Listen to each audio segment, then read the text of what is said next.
오늘은 혼인과 이혼에 대하여 두 번째 시간입니다. 우리가 지난 시간에 웨스트민스터 24장 1항과 2항을 통해서 혼인은 하나님께서 만들어주신 제도였다라는 것을 배웠습니다. 사람이 만들어 놓은 것이 아니죠. 하나님께서 타락하기 전부터 창조와 연계하여서 말씀하신 거죠. 그래서 결혼함에 대해서 창세기 2장에서 언급하는 것이고, 창세기 2장은 1장과 다르게 하나님의 창조가 하나님께서 명하신 언약과 연계되어 있는 것임을 이야기를 하고 있습니다. 그래서 이 혼인도 하나님의 창조의 목적과 연계되어 있고, 또한 하나님의 언약의 관계로 부부관계가 설정되어져 있음을 말씀을 드렸습니다. 그래서 부부관계에서는 하나님의 언약관계가 드러나야 되고, 또 하나님의 창조 목적이 온전히 드러날 수 있는 것이 부부관계의 존재의 목적이라는 것입니다. 왜 그렇습니까? 삼위 하나님께서도 그런 방식으로 존재하는 거죠. 구별되시고 또 하나이신 삼위 하나님께서 독단적으로 사역하지 않으십니다. 서로를 드러내는 방식으로 계속 역사하시기 때문에 가정을 이루는 두 부부도 삼위 하나님을 닮아야 돼요. 삼위 하나님께서 어떻게 하십니까? 성자는 성부를 드러내시고, 성령님은 성부와 성자를 드러내시는 방편으로 사역하시며 존재하는 것이죠. 그래서 부부간에 드러내야 될 것이 내 자신이 아니라 하나님의 형상이 세워지도록 내 자신을 부인하고 배우자를 섬기며 돕는 역할을 해야 되는 것이 부부의 합당한 의무예요. 그래서 이 내 배우자가 나의 섬김과 돕는 역할로 인하여서 하나님의 형상다움이 회복되어지고 하나님의 존재 방식을 기뻐하는 그런 방식들이 드러나도록 우리가 기도하고 그의 권위를 또 인정해주고 그에게 순종하며 또 그를 내 몸처럼 사랑해주는 방식으로 서야 된다라는 것이 부부간의 존재의 방식이다라는 것을 말씀을 드렸습니다. 그러니까 부부는 두 사람 당사자의 쾌락을 위해서 존재하는 게 아니에요. 대부분의 가정들이, 특히 교회 안에 있는 가정들까지도 마치 가정의 목적이 자신들을 위한 것인 것처럼 착각을 합니다. 그래서 이 가정의 주인은 나고 내가 계획하고 내가 꿈꾸는 대로 살아가는 것이 가정이다라고 하는데, 성경에서는 절대 그렇게 말씀하지 않아요. 사람이 만든 제도도 아닐 뿐더러 더더구나 하나님의 창조 때에 제시하였다는 것, 그런 점에서, 그리고 그것이 영원히 우리들에게 지켜져야 될 것이라는 점에서 하나님의 원리를 따라야 되는 것이죠. 그러면 결혼한 사람은 그렇다 치고 홀로 된 자들, 독신자들은 어떻게 해야 되냐? 독신자들도 똑같습니다. 동일한 방식으로 살아가야 돼요. 자신을 부인해야 돼요. 하나님께서 나에게 맡겨주신 영혼들을, 그 사람이 부부관계가 아니더라도 다른 영혼들이 그 영혼이 하나님의 형상을 맛보도록, 하나님의 형상대로 회복될 수 있도록 내가 그에게 돕고 그에게 순종해주며 그를 사랑으로 품음으로 말미암아서 그 영혼이 하나님 앞에서 중생할 수 있도록, 이 영적인 출생을 이루어갈 수 있도록 힘쓰며 살아가는 것이 독신자의 삶의 원리라는 거예요.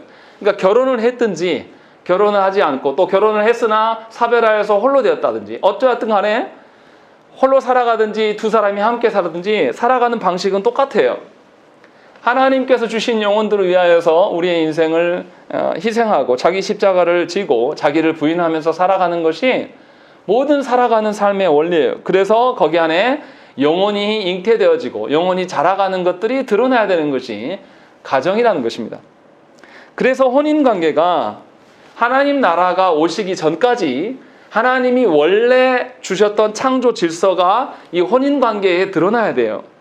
또한 창조 질서만이 아니라 하나님의 구원의 목적이 이 혼인 가운데 드러나야 돼요. 그러면 예수 그리스도 안에서 혼인된 사람들이 하나님의 창조와 구원의 어떠함을 계속 드러내니 세상 사람들은 그 가정을, 그리스도인들 가정을 통하여서 하나님 나라를 간접적으로 맛볼 수 있는 근거가 된다는 것입니다. 그래서 부부는 반드시 그리스도와 연합된 관계로 살아갈 수밖에 없는 거예요. 그리스도와 연합되지 않고는 우리 힘으로 하나님의 창조와 하나님의 구원을 반영할 수가 없습니다. 그런데도 여전히 가정의 목적을 자기 만족과 자기의 쾌락과 자기 유익을 위하여서 살아가는 이들이 참으로 많아요. 예수를 믿지만 여전히 배우자는 내 밑이라고 생각하고, 여전히 배우자는 내가 원하는 방식대로 반응해줘야지 직성이 풀리고, 이런 것은 하나님께서 말씀하시는 가정과 아무런 상관없고 오히려 이러한 태도들이 가정을 흔들리게 하고 가정을 무너뜨리는 것이다 라는 것을 지난 시간에 계속 이야기를 했습니다. 그래서 가정은 하나님의 영광을 드러내는 터가 돼야 되는 것이고, 배우자는 하나님 앞에서 영원히 살아나는 그런 하나님 앞에 헌신할 수 있는 대상이 되어야 된다는 것입니다. 그래서 이런 방식으로 하나님 나라를 세워갈 때 우리 자녀들도 삼위 하나님의 존재 방식을 부모를 통하여서 보고 배울 수가 있는 것이죠. 그런데도 불구하고 인류는 하나님께서 주신 제도들을 버려버리고 타락했습니다. 하나님께서 명하신 바를 거절했어요. 하나님께서 베푸신 피조 세계만 거절한 것이 아니라 인류의 타락함은 가정 안에서, 부부 관계에서도 드러납니다. 하나님을 배제하고 서로를 쳐다봐요. 좋을 때는 좋아서 하나님을 사랑하지 않고, 싫을 때는 또 싫어하느라고 하나님을 사랑하지 않아요. 그래서 부부싸움하면 예배 나오지 않고, 또 너무 좋으면 놀러 가느라고 또 예배 안 나옵니다. 결국은 문제는 그 두 사람의 문제가 아니라 하나님이 있고 없음에 대한 문제가 되는 것이죠. 하나님을 배제하고 자신의 만족과 유익을 위하여서 서로를 남용하면서 살아가는 것이 우리의 현실이라는 것입니다. 언약 백성들까지도 이 지상의 행복, 세상적인 행복을 위해서 자기에게 주어진 이 현실과 자원들을 놓치지 않으려고 하나님의 말씀을 남용합니다. 하나님의 말씀을 그대로 받는 사람 거의 없어요. 하나님의 말씀 중에서 부담스럽고 힘들고 나를 기분 나쁘게 하는 말씀은 다 빼요. 그리고 자기에게 이로운 말씀만 입에 담습니다. 그래서 하나님의 말씀을 취사 선택해요. 또 심한 경우는 어떻습니까? 성경 구절에서 맥락에서 그 이야기를 하지 않는데도 우리는 어떻게 합니까? 우리가 원하는 식으로 가져오기 위해서 한 구절만 뜯어와서 자기의 뜻대로 하나님의 말씀을 남용하는 일들을 우리는 버젓이하고 있습니다. 그래서 어떻게 합니까? 네 시작은 미약하였으나 나중은 창대하리라. 이런 구절들이 하나님의 보시기에 원하는 뜻대로가 아니라 사업하는 개업집에다 걸어놓고 마치 무당처럼, 샤머니즘처럼 하나님을 바라보는 것이 우리들의 태도라는 것입니다. 이것이 가정 안에서도 일어나고 있는 것이죠. 그래서 타락한 인류에게는 하나님의 본래 창조 목적이 알려져야 돼요. 이것이 알려지지 않고는 도무지 갈피를 잡을 수가 없는 것입니다. 분명히 하나님께서 우리를 창조하셨고 창조하신 목적이 분명히 있어요. 그런데 타락한 우리들은 우리 스스로 하나님의 창조 목적을 알아갈 수가 없습니다. 알 수 있다고 말하는 사람들은 엄청난 교만함이 있는 거예요. 본인이 하나님과 같다고 생각하는 거죠. 분명히 우리 스스로는 하나님의 창조 목적을 알 수 없고 누릴 수도 없어요. 그래서 하나님께서는 우리를 깨닫게 하시기 위해서 우리에게 무엇을 주셨습니까? 율법의 말씀을 주셨습니다. 그래서 이 율법은 죄에 빠진 사람의 그 죄를 폭로하는 거예요. 우리가 여지껏 이루어왔던 우리의 사회, 또 우리의 가정들, 우리의 모든 그 문화적인 토대들, 이 모든 것들이 하나님을 배제하고 존재하여 왔음을 인식하고 인정할 수 있는 사람만이 하나님의 나라를 바라볼 수가 있는 것입니다. 그것에 대한 회개가 없고 그것에 대한 돌이킴이 없는 사람들은 절대로 하나님 나라의 것들을 유입할 수가 없는 거예요. 자신이 일궈온 문화나 자신이 일궈온 사회적인 지위나 자신이 일궈온 가정을 자랑하고 싶은 사람은 하나님께서 원하시는 국가와 사회와 가정을 바라볼 수가 없는 구조 가운데 있는 것입니다. 분명히 그래서 하나님께서는 우리에게 율법의 말씀을 주셔서 우리의 죄를 폭로케 하시고 우리를 회개케 하시는 거예요. 그래서 내 안에 잘못된 것이 발견할 때 드디어 내가 여지껏 하나님을 배제하고 가정을 이루었구나. 내가 여지껏 하나님을 배제하고 교회를 세워왔구나. 라는 것을 인정한 사람만이 회개할 수가 있는 것입니다. 그런데 너무나 안타깝게도 수많은 조국교회 안에 이러한 인정함이 없어요. 한 예로 이야기하면 목회자가 수십 년 목회를 했는데 말씀을 모른다? 이상한 거지 않습니까? 수십 년 얼마나 많은 설교를 했는데 물론 하나님 알아가는 것은 어려워요. 그러나 하나님 알아가는 일에 처음 목회할 때보다 나중에 은퇴할 때쯤에 목회할 때면 더 하나님에 대한 깊이가 있고 하나님 말씀에 대한 사랑함이 있어야 되는 것이 정상 아닙니까? 그런데 마치 이것이 없어도 되는 것처럼 통용되는 것이 우리의 현실이에요. 이것이 얼마나 하나님의 앞에서 타락한 일들인가를 돌아보셔야 돼요. 목회자만 그런 것이 아니라 성도들도 마찬가지예요. 수십 년 예수를 믿었는데 하나님을 모른다. 하나님 주신 말씀의 용도와 가치를 모른다. 그리스도 안에 존재하지 않고 살아왔다 라는 것을 그때서라도 알면 좋겠는데 이것을 인정하지 않는 것이 우리의 악함입니다. 우리의 고집스러움이에요. 분명히 그리스도께로 돌이키지 않고는 우리는 절대로 창조의 목적과 가정의 존재의 이유를 알 길이 없습니다. 하나님은 우리를 그냥 세상의 도덕적인 존재로 살아가기 위해서 창조하고 부르신 것이 아니에요.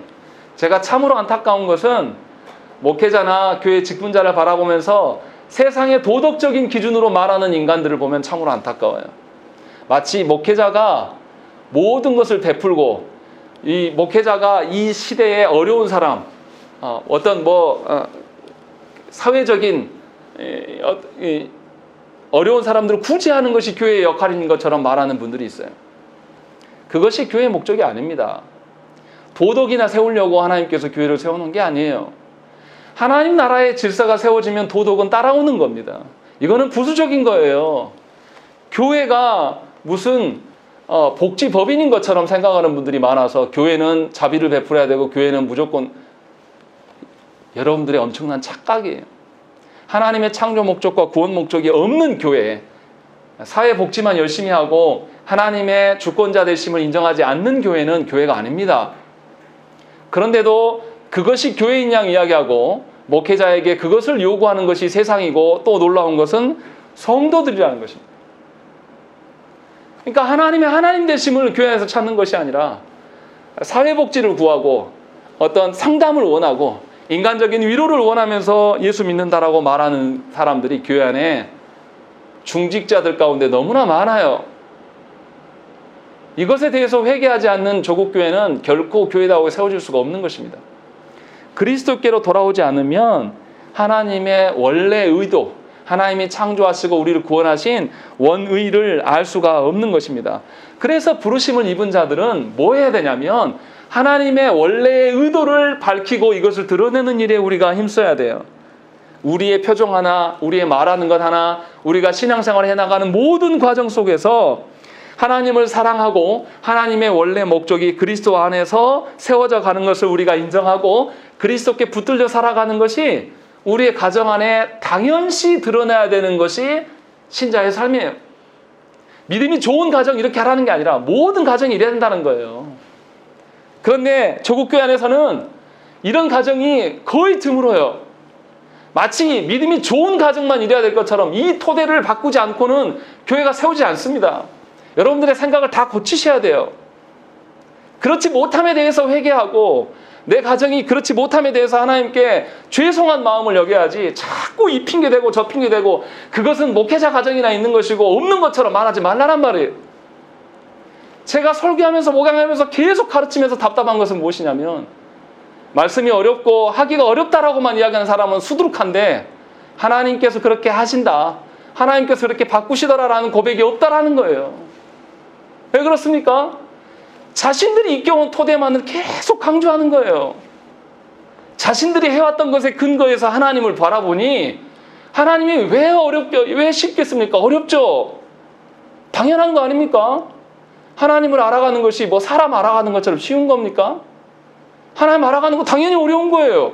그리고 어려운 것이 하나님의 은혜로 알아가는 것이 하나님의 신자에게 베푸신 하나님의 은혜인 것이죠. 제가 마음이 터지는 것은 뭐냐면 이러한 생각들이 없어요, 성도들 안에.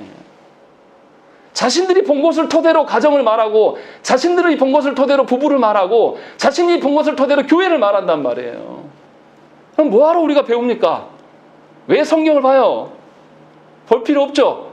해왔던 것대로 그대로 하면 되는 거죠. 그것이 아니에요. 그것이 아니기 때문에 우리의 신앙 선배들은 성경의 전체를 다 이해할 수 없기 때문에 우리의 신앙 고백서를 주었고, 장로교인이라면 최소한 많이 아는 게 아니라 최소한 알아야 되는 것이 이것이다라고 준 것이 지금 우리가 하고 있는 웨스트민스터 신앙 고백서예요. 우리는 지금 최소한의 것을 배우는 거예요. 그런데 이것이 어렵다라면 그 사람이 장로 교인인가 의심해 봐야 돼요. 부끄러운 줄 알아야 돼요. 그런데 너무나 제가 마음이 답답하고 마음이 하나님께 죄송한 것은 이것을 매우 어려운 것 양 생각한다는 거예요. 그러니 하나님 주신 부부관과 가정의 어떠함과 자녀의 어떠함, 교회의 어떠함이 세워지겠습니까? 우리도 모르는데 세상 사람들한테 가서 어떻게 변호할 거예요? 교회란 말입니다. 직분자란 말입니다. 부부관계는 말입니다. 자녀는 이거 어떻게 설명할 거예요? 신자라면 다 알아야 될 것들을 말하는 것 뿐이에요. 우리의 신앙 선배들이 우리보다 훨씬 더 탁월하고 똑똑한 사람들만 모여 있어서 이것을 만들고 가르쳤을까요? 우리보다 문맹률이 훨씬 높은 시대에 살았고 그러함에도 그 많은 사람들이 하나님의 말씀을 존중하면서 이것을 지켜나가기 위해서 힘쓰는 교회가 있었다라는 거예요. 그런 교회들이 하나님이 존재케 하신다라고 이미 하셨고 우리에게 증거로 남기셨는데 조국 교회 안에 있는 성도들을 보면 안 된다라고만 이야기하는 것입니다. 그러니 변화가 있겠습니까? 우리의 삶의 모든 영역이 하나님 나라가 될 수 있겠습니까? 그게 안 돼. 그렇게 되어지지 않는 거예요. 우리의 생각의 토대가 하나님으로부터 있어지기를 소망함이 있어야 되는 것입니다. 만물의 근거와 목표가 전부 그리스도 안에 있음을 저와 여러분들이 인정할 수가 있어야 돼요. 그렇지 않고 자꾸만 이 부분은 내가 살아보니 이렇다 이런 말씀하지 마세요. 제가 살아본 연륜으로 설교하는 게 아닙니다. 하나님의 말씀을 대언하는 것이에요. 그 하나님의 말씀 앞에 우리가 서 있는 것이에요.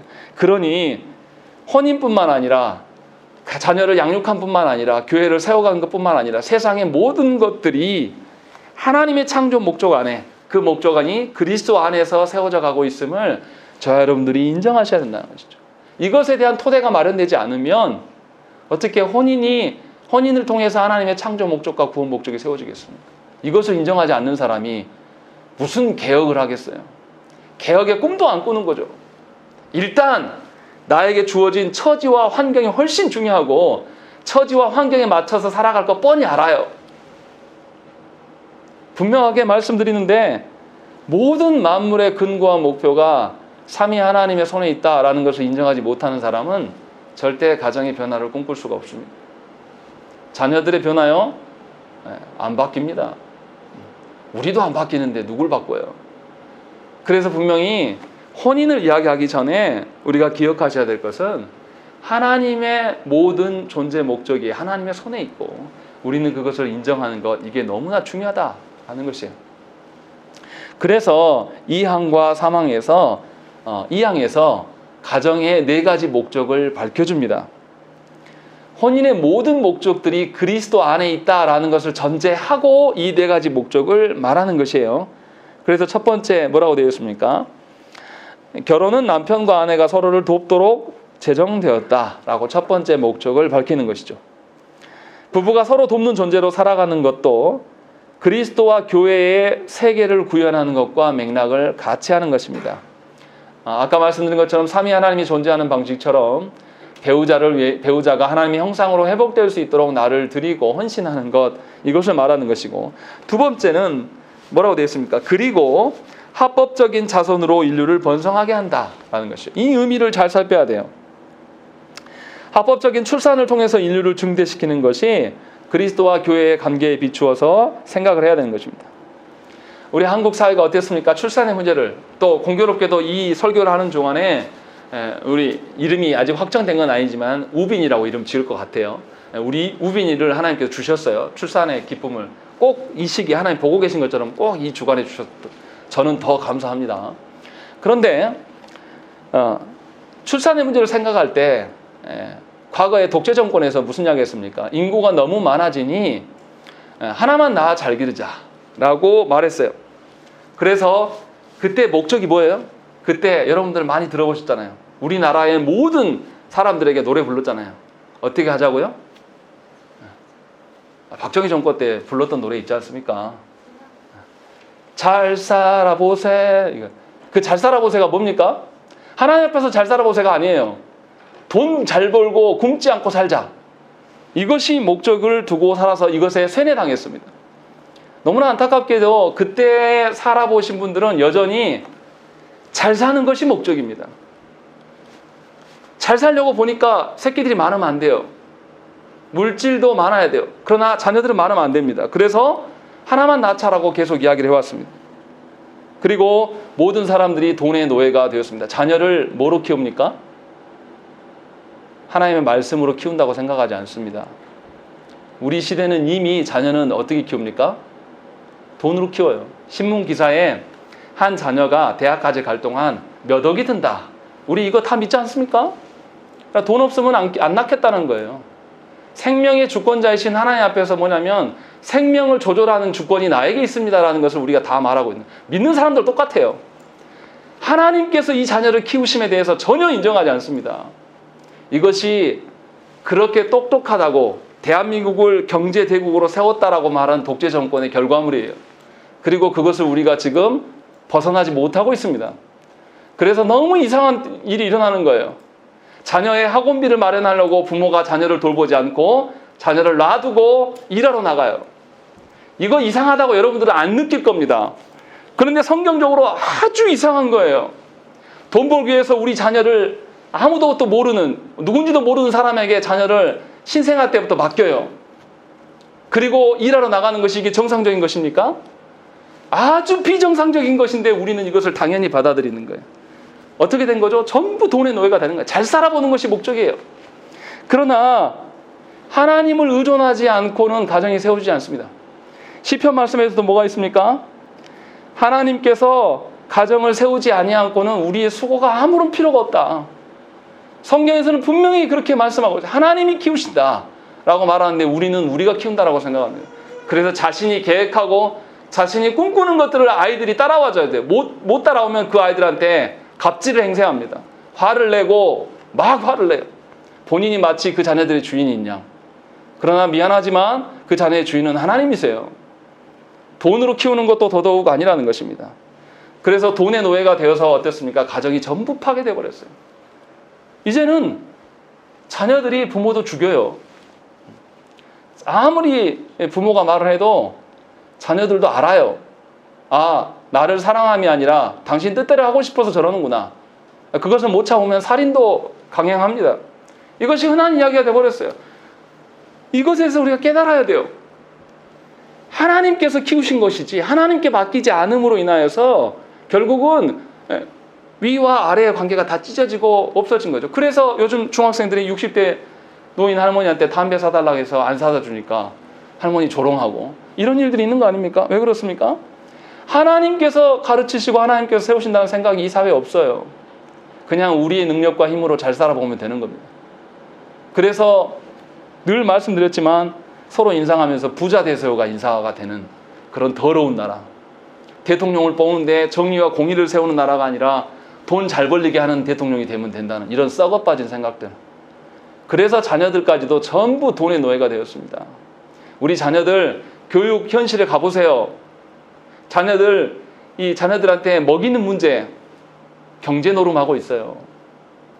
말이 됩니까? 자녀들 먹이는 데 있어서 돈 많이 들어가니까 무상급식 못하겠다.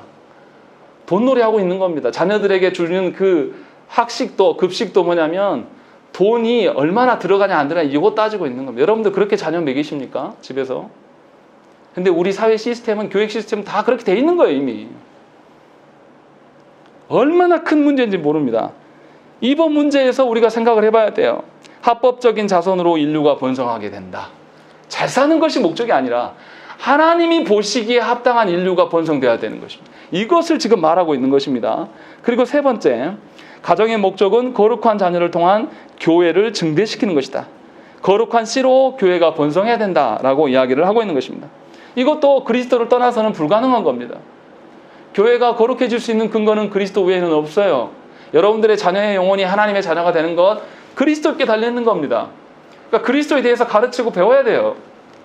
그렇지 않고는 하나님께서 원하시는 생육하고 번성하고 온 이 피조 세계를 정복하고 다스리는 것을 할 수가 없는 거예요. 분명히 깨달으셔야 되는 것이고, 네 번째는 뭐라고 되어 있습니까?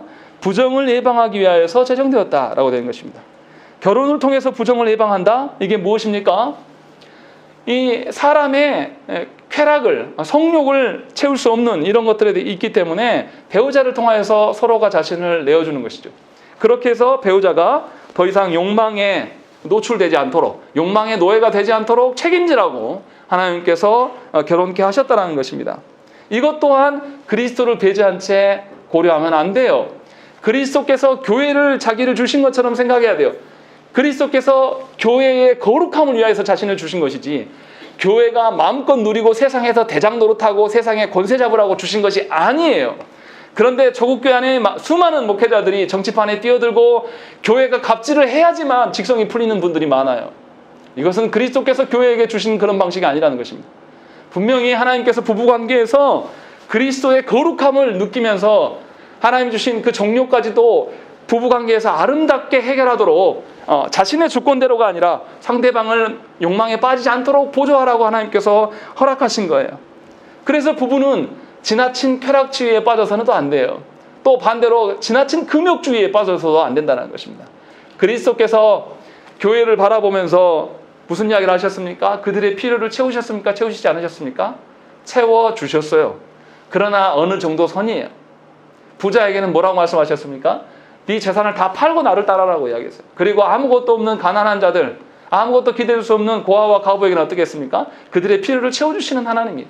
그러니까 부부관계 안에서 쾌락주의도 또 금욕주의도 다 떨궈낼 수 있어야 되는 거예요. 쾌락주의와 금욕주의는 맞닿아 있는 겁니다. 똑같은 거예요.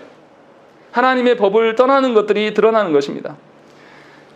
그런데 이 구원받은 백성이 육적으로 너무나 약하기 때문에 남자와 여자를 두어서 서로를 범죄에 들지 않도록 하나님께서 허락하신 거죠. 그런데 어떻습니까? 타락한 사람들은 이것을 거부해요. 배우자를 자신이 원하는 방식으로 성의 놀이개로 생각하는 분들, 이것은 쾌락주의죠. 또 배우자가 성에 굶주려 있는데 이것에 모르고 금욕만 일삼는, 이것도 상대방을 죽이는 것이죠. 고린도 교회가 어땠습니까? 이 두 가지가 다 있었습니다. 고린도 교회 안에 쾌락을 쫓다 보니 무슨 일이 있습니까? 근친상간의 일들이 있어요. 쾌락을 쫓다 보니 근친상간하는 일들이 교회 안에 있어요. 또 놀라운 것이 무엇입니까? 고린도 교회 안에서 부활을 오해했습니다. 부활하는 것은 영적인 존재가 되는 것이다. 그래서 육적인 일은 중요하지 않아 라고 말하면서 이미 결혼해 있는 부부들에게 뭘 이야기했습니까? 이혼하라고 했어요. 성관계하지 마라. 성관계는 더러운 것이니까 이혼하고 혼자 사는 것이 좋다라고 말했다는 거예요. 이게 고린도 교회의 실체예요. 이것이 한국 교회 안에는 없습니까? 한국 교회 안에는 너무나 많습니다. 먼저 믿은 한쪽 배우자가 하나님의 일만 하느라고 배우자가 얼마나 외로운 지경에 있고 얼마나 슬퍼하고 괴로워하는지 돌아보지 않아요. 목회자들 가운데도 그런 게 드러납니다. 주의 사명만 중요하고 자녀들을 돌보지 않고 내팽개치는 거, 이거 합당하지 않아요. 지나친 금욕주의, 또 지나친 자기 만족을 위하여서 배우자에게 성적인 것도 요구하고 배우자에게 돈도 요구하고 지나쳐진 자기의 욕망만을 채우기 위해서 바라보는 것, 이런 모든 것들이 다 악한 것이에요. 정리하면 피조세계의 목적이나 가정을 온전히 세워가는 것 역시도 다 그리스도 안에서 배워가셔야 된다는 것입니다. 모든 피조세계가 그리스도께서 창조하심으로 시작되었습니다. 또 만물의 목적 역시도 그리스도 안에서 가능하고 또 마지막 종말도 그리스도 안에서 완성될 것이에요. 그래서 우리가 삼위 하나님을 뭐라고 합니까? 여기 우리 써져 있습니까? 안 보이신가요? 알파와 오메가 되신다라고 말하는 거예요. 처음과 나중 되신다. 당연히 중간 과정도 당연히 다 그리스도 안에 있는 것입니다. 그래서 모든 신자는 어떠한 소명을 해가든지 간에 또 어떠한 관계에 있든지 간에 어떤 형편과 처지에 있든지 간에 그리스도를 믿는 믿음으로 살아가야 되는 것입니다. 그리스도를 떠나서는 생각할 수가 없는 것이죠. 어떤 분들은 교회 생활과 세상 삶이 다른 분들이 있어요. 그런데 이거는 말도 안 되는 것입니다. 그리스도께서 교회 안에만 우리에게 역사하십니까? 아니에요. 우리 일상의 모든 영역도 그리스도 가운데 있는 것이에요. 심지어 부부간에도 그리스도의 그 가운데 있는데, 부부간에 사랑하는 것도 로맨틱이 아니라 하나님이 주시는 사랑으로 서로를 사랑하는 것이 우리의 원리인데, 세상의 어느 곳에 그리스도께서 없는 곳이 있겠습니까? 다 그리스도 중심적으로 살아가야 되는 것이죠. 이것을 모든 교회에 적용하면 모든 교회는 그리스도께서 주인이 되셔야 되는 것입니다. 사람이 주인일 수가 없어요. 마치 교회의 주인이 목사인 것처럼, 교회의 주인이 장로인 것처럼 말하는 그런 분들이 있는데, 이는 그리스도를 부인하는 것입니다. 사탄의 영일 가능성이 높아요. 하나님께서 기뻐하시지 않습니다. 분명히 교회는 그리스도로 말미암아서 통일됩니다. 또 모든 교회에는 그리스도가 보편적으로 다 계셔야 되는 것입니다. 그러니까 A 교회를 가나 B 교회를 가나 한국에 있는 교회를 가나 다른 나라에 있는 교회를 가나 전부 그리스도께서 계셔야 돼요. 그리고 그리스도께서 멈추라 하시면 한국 사람이나 한국 신자나 아프리카 신자나 아시아 어디 다른 지역의 신자나 멈출 수 있어야 돼요. 동일한 말씀으로. 그것이 교회의 하나됨이에요. 그것을 떠나고 사람들끼리 하나됨을 하나됨이라고 말하지 말라는 것입니다. 그래서 이것을 우리에게 적용하면 이런 거예요. 내가 이 땅에서 힘 있는 자로 살든 힘 없는 자로 살든, 내가 이 땅에서 부유한 채로 살든 가난하고 살든지 빚지고 살든지 간에 아무런 상관없이 다 그리스도 안에 있어야 된다는 것입니다. 여러분들의 돈벌이나 여러분들의 가정의 재정의 연약함 이거 상관없이 전부 그리스도 안에 있어야지 사람이에요. 그리스도 안에 있어야지 가정이란 말이에요. 이것이 전제가 돼야 된다는 것입니다. 그래서 우리의 신앙 선배들이 놀라운 것들을 보이지 않습니까? 김제의 그 기억자 교회 있지 않습니까? 그 교회에서 종이 먼저 예수를 믿었어요. 자기 집에 부리던 종놈이요. 근데 그분이 장로님이 됐어요. 주인은 인자 예수 믿어가지고 초신자인데. 근데 모든 성도들 앞에서 어떻게 했어요? 주인 된 양반이 쌍놈인 장로님에게 90도로 인사하면서 장로님 하고 말을 올렸다고 그래요. 얼마나 좋은 모델입니까? 우리의 신앙 선배들이 못 배우고 문맹률이 높았어도 그들은 그렇게 신앙생활을 했어요. 기존의 양놈 쌍놈의 그 체계들을 다 허물어버리고 그리스도로 말미암아서 그들이 새롭게 태어났기 때문에 더 이상 자기 집 종놈이 아니에요. 교회 안에 장로님인 거예요. 또 그 교회도 얼마나 아름답습니까? 힘있고 권력 있는 주인들을 장로로 세울 수도 있는데 그것을 부정하고 쌍놈 중에서 장로님을 세웠단 말이에요. 우리 선배들이 그렇게 교회를 세워갔단 말이죠. 왜 우리는 그렇지 못합니까? 왜 돈 있는 사람이 장로가 돼야 되고 세상에서 힘 있는 사람이 교회에서 갑질을 해야 됩니까? 이것에 대해서 깊이 생각을 해봐야 돼요. 정말로 우리가 그리스도 중심적으로 살아가는 것인가? 정말로 그리스도께서 우리의 모든 핵심이 되시고 그 토대 위에서 말하고 있는가? 이것을 지금 이 항에서 부정을 예방하기 위해서 제정하셨다. 우리의 부정을 예방하는 것도 사실은 그리스도 안에 있다라는 것이죠. 그것을 분명하게 우리에게 말씀하고 있는 것입니다. 그리고 사망에서는 혼인이 어떻게 성립되어져 가는가를 설명해 줍니다. 다시 말하면 혼인의 합법성에 대해서 이야기를 해요. 이상하지 않습니까? 우리 1항에서 혼인은 하나님께서 제정하신 것이다 라고 이미 이야기를 했는데 왜 사망에서 또 합법적인 이야기를 할까요? 그것을 생각을 해봐야 돼요. 왜 그러냐면요, 오늘날 결혼에 대해서 매우 이상한 견해들이, 세상 사람들 말고요, 교회 안만 먼저 생각을 해보십시다. 결혼에 대해서 여러분들은 어떻게 생각하고 있습니까? 결혼은 할 만한 것입니까? 아니면 고되고 힘든 것입니까? 놀랍게도 결혼 생활은 고달프고 어려운 것으로 여기는 분들이 성도들 가운데 굉장히 많습니다. 더더구나 혼인해서 자녀를 양육하는 문제는 더 어렵습니다. 그래서 많은 성도들이 자신들의 자녀들에게 결혼 빨리 하는 것을 굉장히 싫어합니다.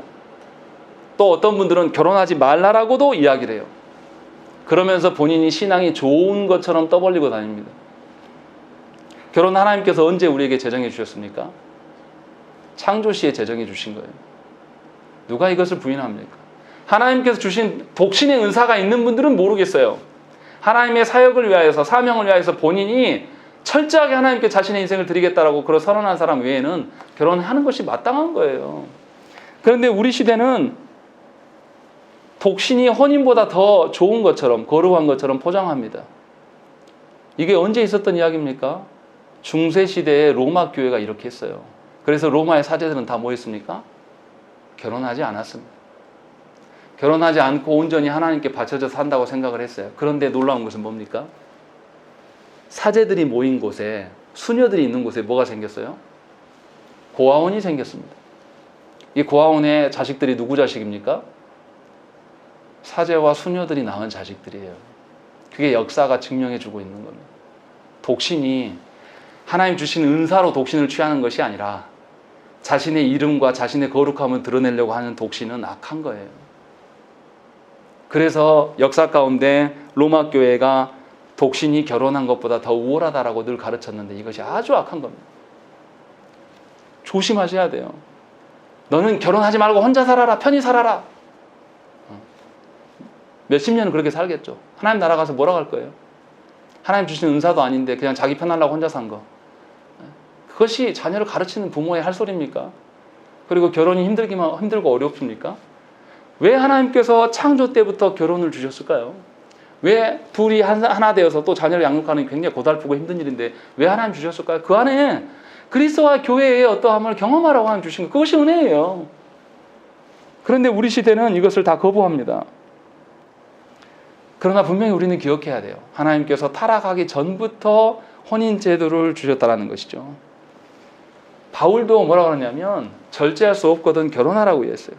물론 바울이 혼자 사는 것이 더 좋다, 나와 같이 홀로 되는 것이 더 좋다라고 말했어요. 이것은 왜 이렇게 말했냐면 하나님의 일들을 하는 것, 하나님의 영혼을, 영적인 자녀들을 출생하는 일도 중요하기 때문에 그것에 올인할 수 있고 그것만으로도 하나님 앞에서 족하고 절제하며 살아갈 수 있는 사람들에게 해당한 이야기인 거죠. 그러니까 바울이 극단적인 금욕주의를 말한 것이 아니에요. 분명하게 하나님 앞에서의 결혼을 하든지 결혼을 하지 않든지 간에 모두 다 하나님의 질서 가운데서 하나님의 어떠함 가운데서 살 수 있도록 하나님께서 하시기 위해서 바울은 그렇게 강조했다는 것입니다.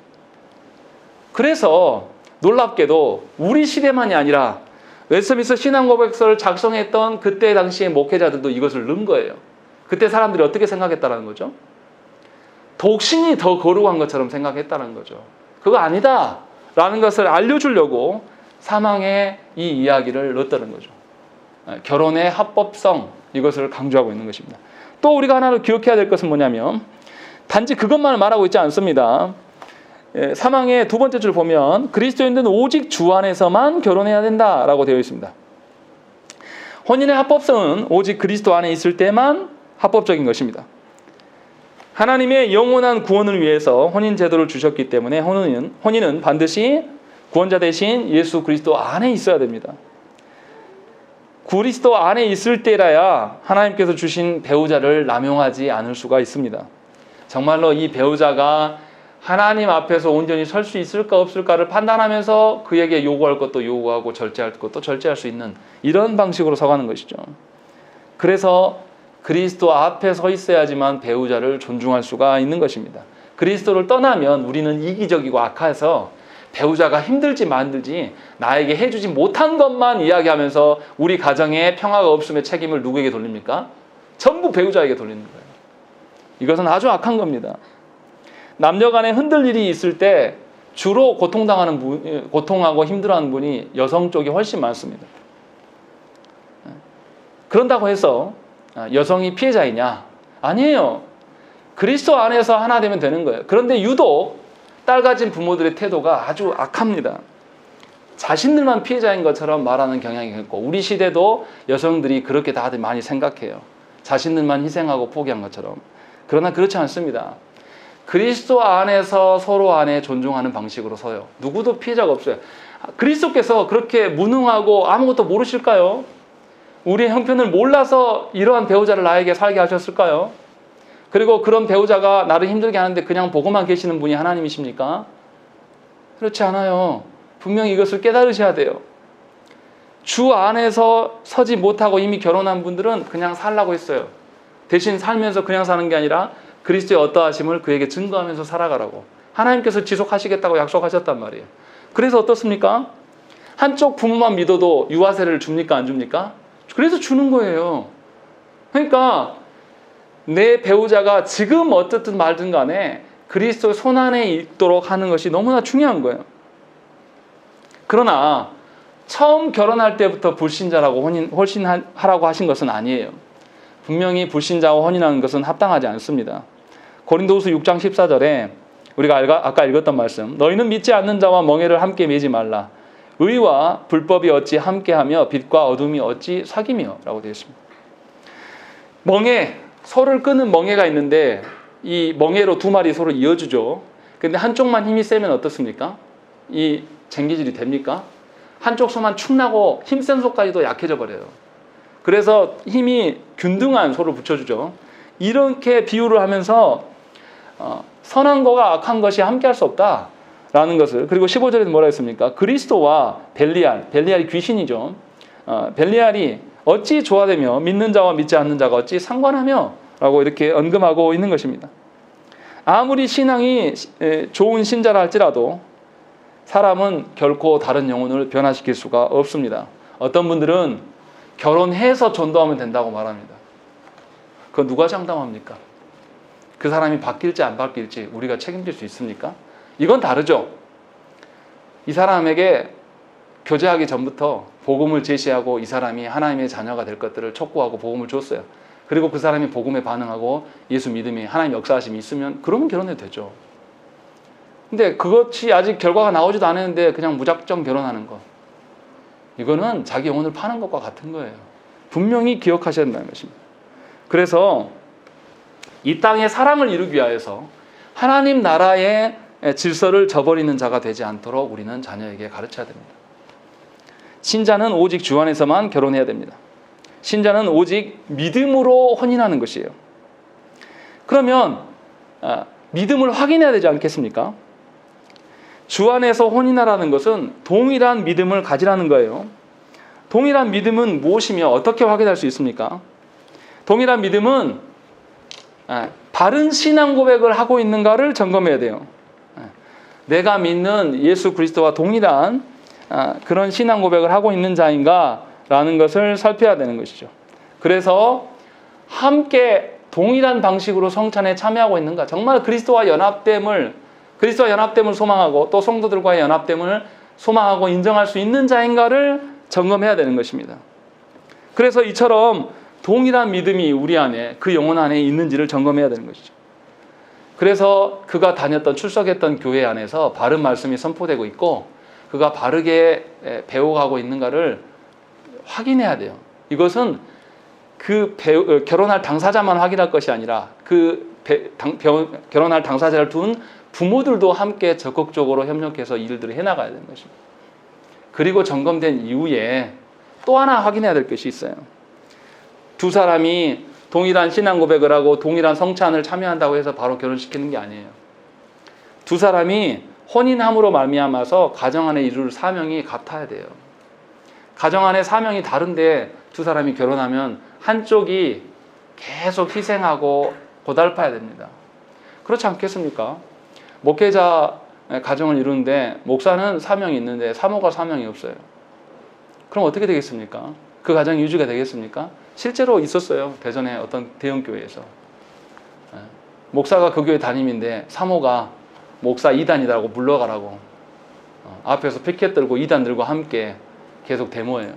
그 사모가 사명 있는 사람입니까? 하나님의 소명 앞에서 아니에요. 이게 저 확인되지 않은 거죠. 그래서 두 배우자가 결혼할 때는 각각의 신앙의 어떠함과 성찬에 참여하는 태도도 살펴야 되지만 두 사람이 결혼을 통해서 동일한 사명을 갖고 있는가를 반드시 점검해야 돼요. 이러한 점검이 과연 우리들에게 있습니까? 과연 우리가 하나님께서 주신 자녀들을 시집장가 보낼 때 정말로 이런 것을 다 점검하면서 주 안에서 기도하면서 우리가 힘썼습니까? 정말 안타깝게도 거의 없어요. 확인하지 않습니다. 그냥 정말 많이 확인한다는 분이 어느 정도냐면 우리 딸 자식 결혼하는데 우리 아들 결혼할 며느리가 있는데 합동축 교회 다니대. 그 목사님 좋더만. 이런 끝이에요. 아, 그분 또 교회 장로야. 이런 식으로 확인하는 게 아니에요. 조국 교회 안에 있는 직분자가 정말로 하나님 앞에서 말씀에 근거해서 그리스도 안에서 직분자가 세워졌는지 어떻게 알아요, 여러분들이? 저는 굉장히 부정적입니다. 조국 교회 안에 직분자들 거짓으로 세워진 사람이 훨씬 많아요.